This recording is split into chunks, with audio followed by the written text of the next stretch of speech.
Ahora, ¿estoy grabando? Gracias. Y cerrar sesión. Oye, ¿hay que entregar algún código o algo? Sí, pues, sí, es la parte computacional. Ya, pregunta, ¿se está viendo todo? ¿Se ve? Sí, ¿todo bien? Se va a hacer esto acá. Ya, empezó la clase. Mati, Espero que todos hayan bajado la pauta de la evaluación, porque eso va a ser lo que vamos a estar mirando. una Respecto, consulta. calmado, ¿Podría repetir lo del inicio? sí, sí, Porque hubo gente... calmado, tranquila. Pausa. Ya. Ya, ahora sí. Eh, ¿Qué vamos a hacer hoy? Hoy día vamos a ver la pauta del control, vamos a ver código. ¿Ya? La idea es que salgan como una idea de que tienen que programar, cómo lo van a programar, y además les voy a dar como un puntapié inicial con qué deberían partir. Que le dije, le pregunté a Denis, ya, profe, ¿qué tanto el código les puedo dar de lo que hizo usted? Y me dijo, estas cosas de acá. Así que eso les voy a dar. Y por último, el viernes, lo que se espera que tengan el viernes es que lleguen con el código listo. O lo mejor posible. ¿Ya? El código suyo lo que debe recibir es una probabilidad P, que es que de una persona esté enferma, independiente del resto de las personas, y debe recibir un N, que es la cantidad de personas que ustedes tienen como pool inicial. Y lo que debe entregar es, bueno, la política, es decir, cómo resolvió la cuestión, que usualmente es su matriz B, que deben haber visto en el otro auxiliar, y también debe entregarles la utilidad, que en este caso debe ser la cantidad esperada de test a hacer. Prácticamente lo que tienen que hacer es programar la programación dinámica. Entonces, dado todo eso, vamos a partir ¿con qué vamos a partir? Ya la pauta. Pero, ¿alguna otra duda? Y respecto al control, había múltiples maneras de hacerlo. Lo que se premia en este curso realmente es que tengan como el ingenio y tengan entendimiento de lo que están haciendo, más que si logran llegar a un resultado o no. Porque si encuentran una interesante, una respuesta interesante y no les sale, pero su idea era buena, van a tener más puntaje que, bueno, haber hecho nada. Siempre hacer algo es mejor que hacer nada. Pues eso repetí infinitamente. En este curso se premia el trabajo. Porque yo realmente los problemas que le gustan a Denis no son tan resolvibles que digamos, a veces sí, a veces no. Y este problema es uno con contexto actual, es real, se está aplicando y es una de interrogantes que existe. Entonces, de que era interesante y la manera de resolverlo, hay maneras mejores o peores. La que dio Denis actualmente, que es esta cuestión de acá, con un n igual 6 o 7 ya se empieza a demorar mucho. Con un n igual 5 corre como en un minuto. Y un minuto igual es caleta tiempo para un código. Mati, ¿Sí? Dime. y lo que vamos a tener que programar es la pauta, ¿cierto? Pueden programar la pauta, les vamos a dar ventaja para que programen la pauta porque es como lo que más maneja el profe, y bueno, yo. Pero ustedes pueden hacer un código que realmente agarre una probabilidad, un n, y te entregue cuántos test hizo y la política de cómo decidió eso. Es decir, una matriz que te vaya mostrando las decisiones que tomó o todo cómo fue avanzando, y que puedes ver la evolución, que tu código no sea como todo aleatorio y luego te entregue un número al azar. Entonces, o programáis el modelamiento que tiene el profe aquí abajo, de programación dinámica, o programáis lo que hiciste tú, o programas algo que se te ocurra en el camino, porque hay muchas maneras de hacerlo. Incluso el profe me dijo que va a intentar hacer otra manera de hacerlo, porque el enfoque que tiene ahí es como de iteración sobre valores, que un valor tenía una cota y te lo va repitiendo y va mejorando la cuestión. Pero también se puede dar el enfoque de programación lineal. Y todos esos enfoques o ideas de resolución de programación dinámica los pueden ver en el último video del profe de programación dinámica. Ahí me dijo que salían todos y que iba a intentar hacerlo de las dos maneras. En ese video hay tres maneras, pero hay uno que realmente no tiene sentido hacer, que uno era Value Iteration y el otro era el programación lineal, y había otro que como que no sirve, entonces no hagan ese. Pero creo que les saldría más fácil programar el código del profe. Digo, es decir, la programación dinámica del profe, porque no es tan, no es tan imposible hacerse, pero requiere igual un cierto manejo. Pero de todas siempre hay manera más fácil o más difícil de resolverlo, pero ya lo vamos a ver. Así que partamos con la pauta. Empecemos con el auxiliar. Bla, bla, bla. listo, los n pacientes, probabilidad p por persona, todo eso, todo esto otro, y primero la esperanza. La esperanza era aplicar la definición. La esperanza de x era, como se acuerdan, es igual a la sumatoria de las probabilidades p sub i por un x sub i. Y sobre igual 1 hasta n, ¿y qué es 1 o qué es n? Bueno, es el espacio muestral de eventos que tienen. Por ejemplo, si ustedes definen un conjunto de tamaño n, ya desde 1 hasta n, y esta cuestión asignan una probabilidad p sub i, pueden calcular la esperanza de esto por la probabilidad por el evento. Como en un dado, por ejemplo, tienen números del 1 al 6, y su probabilidad de cada uno es un sexto, entonces 1 por un sexto, 2 por un sexto, 3 por un sexto, 4 por un sexto, hasta 6 por un sexto. Y creo que la sumatoria desde 1 hasta 6 da 27. Y entonces, si dividí todo por eso por 6, te da 3 quintos. Entonces aquí ir a aplicar, bueno, lo que te decían. Te decían que si salía negativo, entonces hiciste un test. Y si te salía positivo, tenías que testear a los n. Entonces tenías que estar atento que en realidad la cantidad de tests que estabas haciendo era n más 1, no n. Porque ya habíais testeado el grupo entero. Entonces testeaba el grupo entero y testeaba el resto. Esto iba multiplicado por la probabilidad de, bueno, todos negativos, que es 1 menos p a la n, que es lo mismo que si lanzáis n monedas, y tu probabilidad p de que te salga sello, entonces ¿cuánta es la probabilidad que no te salga ningún sello? Bueno, 1 menos p a la n. Y el otro es el complemento. Y listo, te queda esta esperanza. Con eso ya tienes un punto base. El árbol era ligeramente más complicado, específicamente por la parte de acá. Esta rama de aquí, porque aquí está la decisión de testear individualmente, aquí era individual. Oye, una pregunta de la 1. Grupal. Sí, dime. ¿No hay otra forma de plantear la otra probabilidad que no sea el complemento? Es que a mí se me había ocurrido hacer como la suma de la binomial, como sí. el n sobre k y el 1 menos p por n menos k por p a la k, desde 1 a n. Esto de n sobre i por, creo que es p a la i por 1 menos Sí. p. Ah, claro, pero si tú resuelves esto, te da esto. Ah, lo mismo. Es lo mismo. Sí. Ah, ya. Bueno, que pensé que lo tenía malo. Gracias. No, está bien, felicidades. Por eso te digo, este control tiene muchas maneras de hacerse.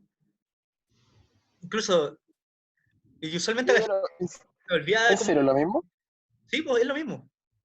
Pero es que tengo que sumar la probabilidad de que esté uno enfermo, de que estén dos, de que estén tres, hasta n. Ya, pues. Y desde que tengáis 1 hasta n, eso te implica que el grupo está enfermo. Si tienes 0, el grupo no está enfermo. Así se. Ya, pues entonces la probabilidad de que sea 1 o 2 o 3 o 4 es sumar la de 1 más la de 2 más la de 3 hasta la de n. Y te da esto. ¿Me caché? Sí.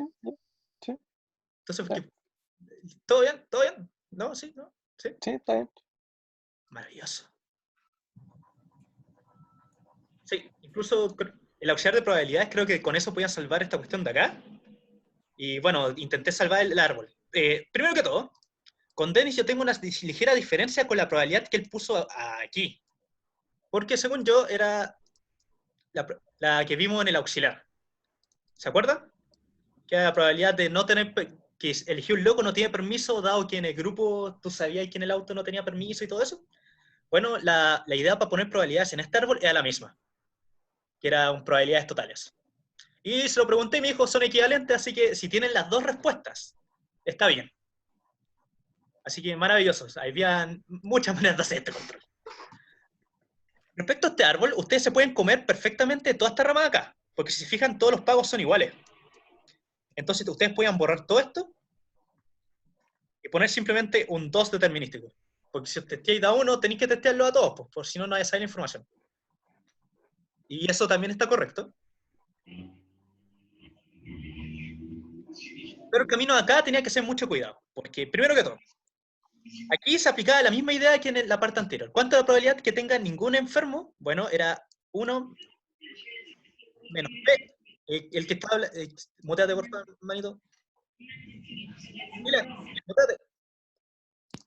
Gracias. Esta de aquí era 1 menos p a la n, es decir, al cuadrado, para que te saliera negativo el test. Es decir, los dos sanos, y luego la parte de acá era 1 menos p al cuadrado. O podían hacer la suma de ambos casos. Ambos casos están correctos. Y una vez que llegan a la parte de acá, aquí da lo mismo a quién testean. Si testean a B y luego a A, o testean a A y luego a B, es decir, a Juanito, luego Pedrito, o a Pedrito, luego Juanito, podrían ustedes haber hecho 2 ramas, como otra, y aquí tendrían a A primero, luego a B, y se darían cuenta de que la rama de acá es simétrica con la rama de acá, entonces da lo mismo ponerla no, porque estarían comparando los mismos pagos, estoy decidiendo entre ganar 10 o ganar 10, entonces no hay nada que decir, te dejaría indiferente. Así que podían simplemente borrarla. Bueno, aquí decidían testear a B primero, y luego, bueno, tenían una probabilidad B, una 1 menos B, aquí Q y 1 menos Q. Pero esta rama de acá da lo mismo, porque si este de aquí te salía positivo, tú no sabías nada del que sigue. Porque si tú partías con el test AB, es decir, grupo B, y te salía que el grupo era positivo, y luego te quedaba el A, testea y da 1, y te sale que es positivo, todavía no sabes nada del B. Entonces vas a tener que testearlo igual. En cambio, si el A te salía negativo, entonces inmediatamente sabíais que el B era el infectado. Y el saber inmediatamente eso es el precio de este problema, es el achicar el espacio muestral, es la información que tenían de antes, es el dado. Por eso era bien importante cachar que esto de aquí no iba a ser como P y 1 menos P de una, porque realmente ustedes tienen información extra del pasado. Pero si ustedes calculaban con la manera de probabilidades condicionales, increíblemente sí les daba P y 1 menos P, lo que es chistoso. Como que podían irse por el camino largo y les daba P 1 menos P igual. Así que lo que me voy a fijar es que realmente lo hayan argumentado bien, para que tengan todo ahí. Y voy a limpiar porque vamos a hablar de las probabilidades de aquí. Bueno, ¿cuál es Una la pregunta. ¿Sí? ¿Por qué en el pago, por ejemplo, yo ya testé a los dos medio positivo, ¿Mm? testé a uno por separado y me da negativo? Ahí hice 2 tests y acá sale que el pago son 3. ¿Te refieres a esta parte de aquí, cierto? Sí, como si testé a los dos y me dio positivo, y después testeo a uno y me da negativo, ya no tengo que hacer otra prueba. Exacto, porque inmediatamente, si es la información que tienes de antes, es que en este grupo hay un Sí, pero en el árbol salen 2, 3 acá, al final. porque estás haciendo 3 tests igual, dando lo mismo si te sale positivo o negativo. Porque No, pues porque ¿Por qué no? no son 2. En el que salen 2 son en el de abajo, po, porque ahí te dio negativo, en ese que estáis marcando. ¿Cachai? En la rama más larga, el primero te salió positivo, entonces sí o sí tenéis que hacerle al segundo, po, porque no puede ser positivo o puede ser negativo. Pero yo ya sé que uno de los dos está enfermo, y testé el primero y ese no está enfermo, entonces el segundo sí o sí está enfermo y no tengo para qué hacer un test. Ya, pues Sí, ahí está, po. la rama acá. Ok. Y luego está la otra que es como que está enfermo y tú no sabes nada del que te queda, entonces tienes que testearlo también. Y por eso, Ya no había cachado que era esa rama. incluso creo que se resolvía y aquí te da como 2, algo, y luego comparáis con un 1, y usualmente estáis comparando una esperanza de 2 versus algo que está entre 1 y 3. Y ahí te queda como definir cuánto te conviene más o menos de acuerdo a la probabilidad. Estaría bueno maximizar por pregunta. Esta probabilidad de aquí, como estábamos diciendo, ¿cuál es la probabilidad de que el A que tomes esté enfermo? Bueno, y bueno, sabiendo de que te salió el grupo, te salió positivo. Bueno, el enfoque que le da el profe no me gusta tanto, que dice que es la probabilidad de que esté enfermo, intersección, el grupo positivo, dividido la probabilidad de que el grupo sea positivo. Y bueno, esto de aquí es 1 menos P al cuadrado. Y según el profe, esta probabilidad P. Y yo todavía no veo por qué es P. Porque siento que esta intersección no necesariamente te da que sea tan así. Pero la voy a mirar. Pero si tienen P dividido 1 menos P al cuadrado, entonces, como esta probabilidad de aquí, es decir, que esté enfermo el compadre y luego 1 menos eso para la otra, están dados. Pero el otro camino que podían hacer era el enfoque que vimos en el auxiliar, que era esto de aquí, era la probabilidad de que el Juanito o la o el quien sea esté enfermo, dado que te salió el grupo positivo, entonces tú sabes que el 0 ya no está dentro de tu espacio muestral, entonces era la probabilidad de que estuviera Juanito enfermo, dado que hubiera 2 enfermos en el grupo, por la probabilidad, me voy a comprar una tableta, lo juro, 2 enfermos, más la probabilidad de que Juanito esté enfermo, voy a bajar un poco, oh, callé, no baja conmigo. Dado que haya un enfermo, por la probabilidad que haya un enfermo. Y esto es 2 veces. ¿Por qué 2 veces? Porque, ojo, porque en un conjunto de A, que haya un enfermo, puede ser que el enfermo sea el A o sea el otro. Entonces tenéis que ponerte en los 2 casos. Y si ustedes calculaban estas probabilidades de aquí, les daba, ¿cuánto es la probabilidad de que esté enfermo, dado que sabes que el grupo entero está enfermo, el A y el B? Es decir, la probabilidad de enfermo dado el grupo entero. Eso es 1. ¿Por qué es 1?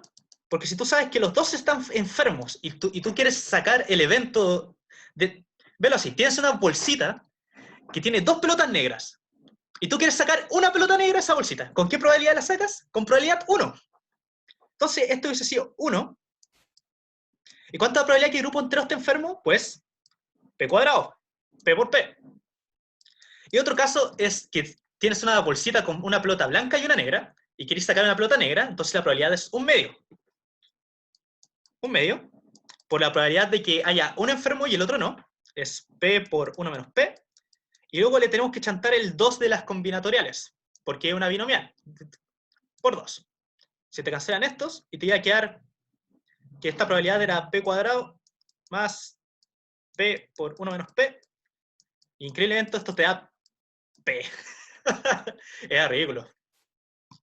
Entonces, ahí eran como los 2 caminos que vimos, y este fue el camino que vimos con el Simón cuando resolvimos el control, y el otro camino del que soy el profe. Y se lo pregunté y me dijo que íbamos a considerar ambos caminos correctos. Y luego, una vez que hayan tenido todas las probabilidades, ustedes pueden calcular la esperanza como la probabilidad por la cantidad que les sale, es decir, como al llegar aquí, iban a tener 2 con una probabilidad 1 menos B, 3 con una probabilidad, esto es un R. R, 3 por la probabilidad R, les da un numerito aquí, luego comparaban, tenían la probabilidad S con ese numerito, 1 menos S por 1, y luego llegan a esta rama de acá, aquí van a tener un 2 determinístico, y comparan 2 versus esto. Y esto aquí le iba a quedar en función de P.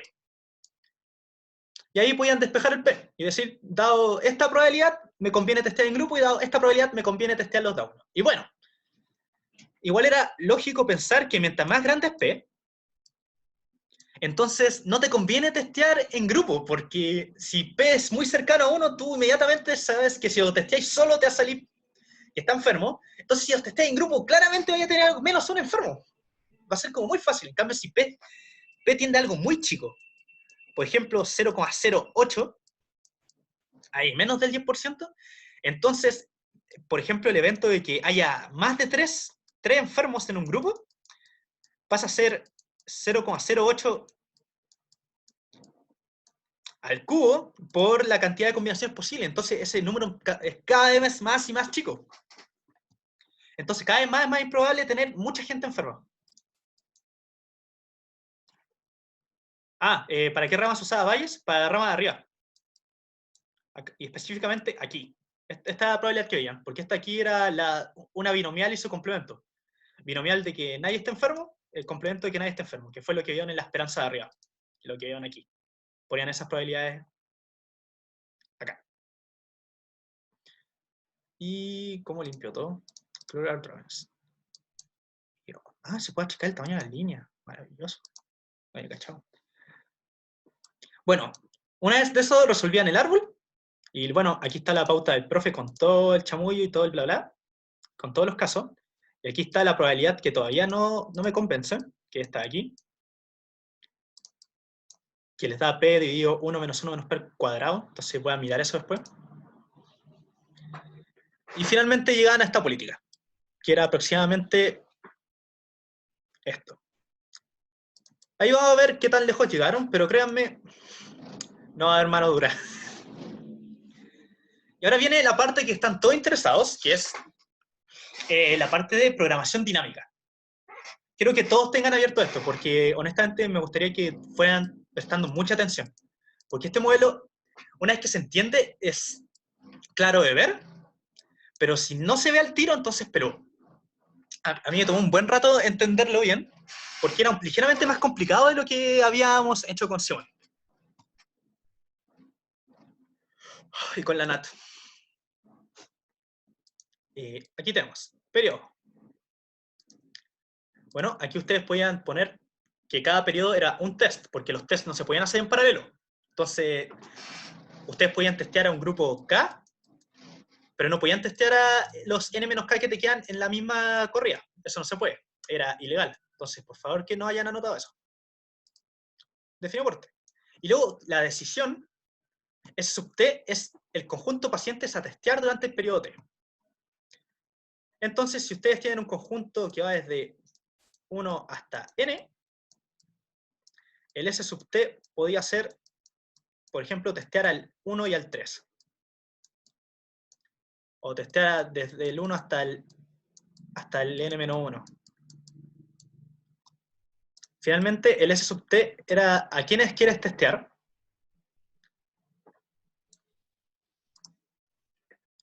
Y usualmente, creo que el conjunto más grande, el S sub T, existe en el conjunto potencia de los 1 hasta N. ¿Y cómo se representa el conjunto potencia? Bueno, era un 2 elevado a un conjunto. Eso quiere decir que el conjunto potencia. Y el conjunto potencia es el conjunto de todos los subconjuntos. Entonces este va a tener como elemento el 1, conjunto 1. También va a tener el conjunto vacío en algún lado. Va a tener el conjunto 2, al 3. También va a tener el 1, 2. También va a tener el 1, 2, 3, por ejemplo. 1, 2, 3. Va a tener a todos los subconjuntos posibles que se pueden construir de este conjunto tamaño n. Ahora, ustedes van a ver que más adelante, cuando estemos programando la cuestión,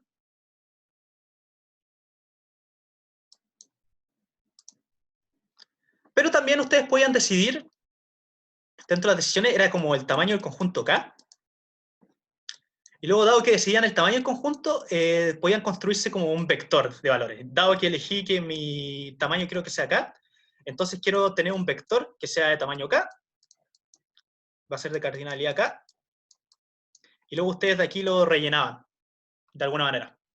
Eso también era aceptable. Entonces pueden elegir tanto el tamaño como el conjunto.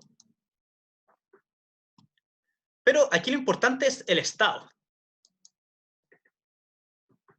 Tenemos estado S sub T. Es el conjunto de escenarios de infección compatibles con la historia vista hasta el comienzo del periodo T. ¿Qué quiere decir eso? S sub T está aquí, subconjunto del conjunto potencia. Y te va a ir viendo todos los casos posibles de combinaciones de gente infectada o no infectada. Por ejemplo, si partiéramos con un conjunto A y B,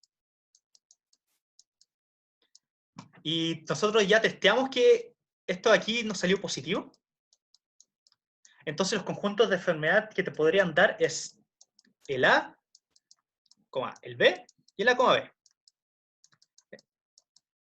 Eso podrían ser como conjuntos factibles, escenarios que estén infectados. Y lo que hace la política que va a construir es partir de un conjunto potencia gigante y va a decir, ya, cuáles de estos no son realmente probables, cuáles de estos no pueden pasar, y va a ir comparando contra un vector, que es la realidad, por así decirlo. Y va a decir, ya, vamos a intersectar esto con el tamaño del conjunto, que vamos a mostrar más adelante, y va a ir eliminando casos. Y va a decir finalmente, ya, este es el caso final, cuando sea de cardinalidad 1, y cuando sea este conjunto es de cardinalidad 1, quiere decir que encontramos lo que es verdad, es decir, todos los infectados, y ganamos. Repitamos esto, para que quede más claro. E sub t es subconjunto del conjunto potencia.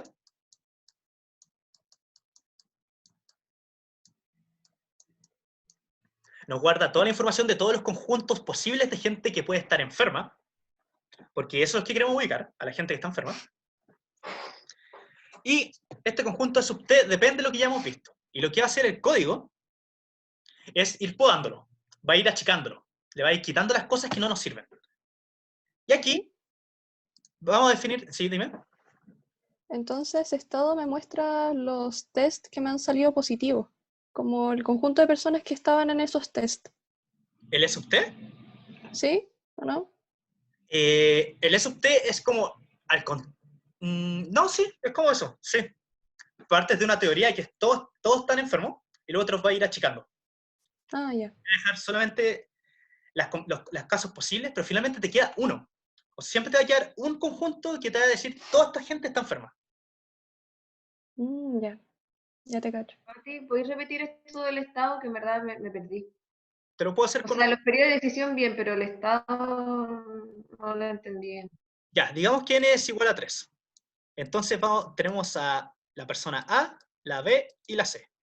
¿Ya? Este es nuestro conjunto de gente. Y ahora voy a aprovechar tu pregunta para definir un conjunto de la realidad, que es E.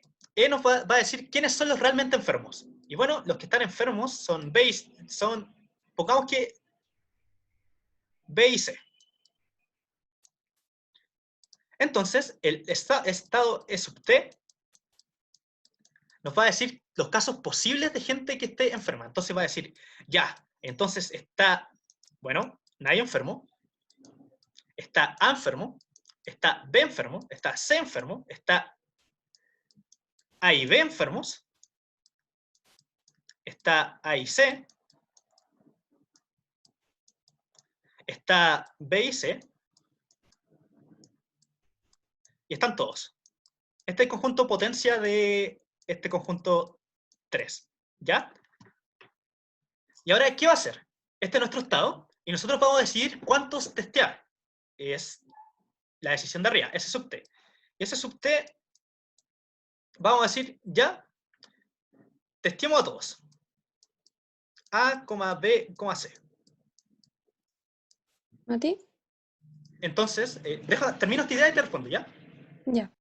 Entonces, decimos, este conjunto que vamos a testear, que vamos a revisar, entonces va a entrar en esta recursión de aquí. Vamos a intersectar ese sub t con la realidad, es decir, aquí, y si se fijan, la intersección es vacío, porque la intersección entre este conjunto B y C y este conjunto A y C es vacío, no son iguales.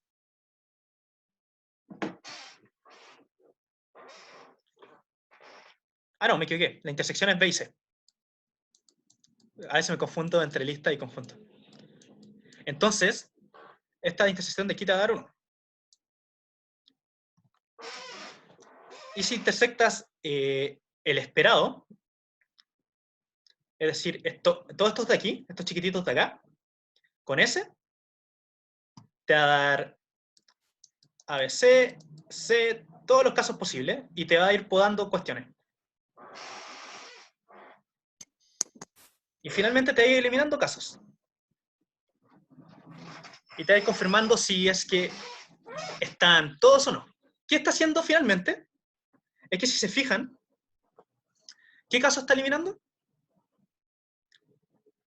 Pues, si está revisando este. Hay un solo caso en que este de aquí y esta comparación de acá no debería dar y no debería funcionar, que tienen que ver, que es que este conjunto esté vacío. Si este está vacío, entonces esta intersección te va a dar todos los casos posibles aquí, pero si tú comparas con la realidad, te tiene que dar vacío y te va a quedar un 0 versus un 1 en todos los casos, y te va a decir que, bueno, está sano. que realmente todos están sanos. Entonces, en E subtema 1, te va a dar vacío. Pero en otros casos, te va a empezar a comparar de más chicos y te va a ir agregando todo. Ya, déjame limpiar todo esto. Voy a limpiar esto de acá. Creo que Carolina tiene una pregunta, ¿me puedes decir? Ah, sí, quería saber si el E sub t en un principio es el conjunto potencia del 1 a n. Sí, incluso es tu condición inicial. Ah, ya. Ya, eso era. Gracias. Aquí está el A, el... ¿Qué es? Ya, voy a repetir qué es el E. Hay un E en la definición, que son escenarios, y hay un E feíto, en negrita, porque está el E en italics y el E en negrita. El E en negrita es la realidad, y el E en italics son los escenarios posibles que existen. Entonces, la realidad te dice que, por ejemplo, bueno, era B y C enfermo, esto es realidad, solo estos dos están enfermos, y los escenarios posibles que existen dentro de E sub T son que esté nadie, A, B, C, AB, AC, AB, todos juntos, cosas así. Y el test, lo que revisa es agarrar un conjunto y te va a comparar ese conjunto con los escenarios y esos conjuntos con la realidad. Y te va a quitar los escenarios que no son posibles dado este de aquí.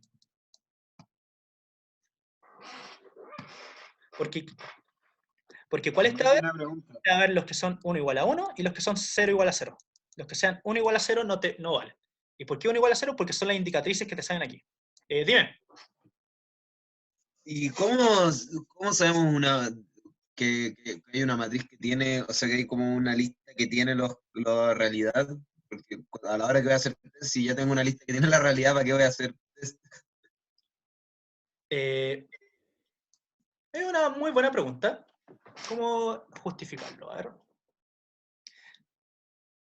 Es que había que agregarle una cierta aleatoriedad, y esta política en realidad lo que está revisando es que finalmente tú le vas a tirar un P, y la cuestión, lo que tiene que hacer es que te revise la cosa. ¿Cómo argumentarlo mejor? Déjame pensarlo muy bien. Es que claro, si tú conoces la realidad, bueno, claramente tú te quedas con eso. Es como si ya sé quiénes están todos infectados, ¿para qué voy a perder el tiempo? Pero esta cuestión de acá es como para modelar la decisión, porque después esto se hace con una probabilidad P, que esto pase. Entonces realmente lo que está haciendo el código es como parte con esta probabilidad, parte con este vector, y te está descartando casos. Entonces lo que está haciendo funciona, y usualmente sirve con esta definición como para decir que una vez que ya sepamos todo, que funcionó bien. Es una buena pregunta. A ver, le voy a preguntar a Denis. Más adelante. ¿A ti? ¿Sí? Dime. ¿Cuál es la diferencia entre la E minúscula negrita y la E minúscula no negrita? ¿O por qué? Es que siento que yo veo esa igualdad en el E tema 1, como 1 paréntesis igual a 1 paréntesis, como que es lo mismo, solo cambia la negrita. Ah, sí. Esto, primero que todo, el 1 de aquí es una indicatriz. ¿Se acuerdan lo que es una indicatriz? Sí, que es 1 si lo da entre verdad y 0 si no. Es un if. Entonces, ¿qué está haciendo? Está el vector E con la realidad, por así decirlo, que es aleatorio, no lo sabemos. Por eso tiene una incertidumbre. Pero tenemos que definirlo de alguna manera. Y este vector aleatorio podría ser como... Ahí está. El AB. Entonces, ¿con qué probabilidad pasa? Esto pasa con probabilidad P, y luego te falta el C con probabilidad 1 menos P. ¿Y por qué no? Esto de aquí no es binomial, es Bernoulli, porque esto es un vector aleatorio. La binomial te cuenta los casos, te dice la probabilidad de que haya 3, de que haya 2, que haya 1. Este aquí es un vector aleatorio, es decir, que esta tenga esta forma. Entonces, un vector aleatorio se construye a través de variables aleatorias juntas en un vector. Entonces, como son todas independientes, es la probabilidad de que la coordenada A sea esto, por la coordenada B sea esto, por la coordenada C sea esto. Entonces, es ligeramente distinto, pero se pueden pensar de maneras parecidas. Pero aquí es más fácil usarlo con un vector aleatorio de muchas Bernoulli. Respecto al E, es el incertidumbre, acá, y lo que se está haciendo es comparar nuestra decisión versus la realidad, y comparar nuestra decisión versus lo que sabemos. y vamos a ir descartando cosas. Entonces, ¿qué está haciendo? Si hacemos la intersección de aquí, entonces podría haber sido que nuestra decisión sea, tengamos A, B, C, D, y nuestra decisión haya sido testear al C y al D. Entonces, esta intersección de acá, calma, déjame limpiar todo porque me estoy quedando sin espacio. Voy a explicar esto aquí, A, B, C, D. Este de aquí es nuestro conjunto N. Nuestra decisión es testear al C y al D. Y digamos que solo el C está enfermo. Entonces, de aquí tenemos el conjunto potencia que va a tener al A solo, al B solo, al C solo, bla, bla, bla, bla, bla. Y vamos a empezar a resolver la intersección.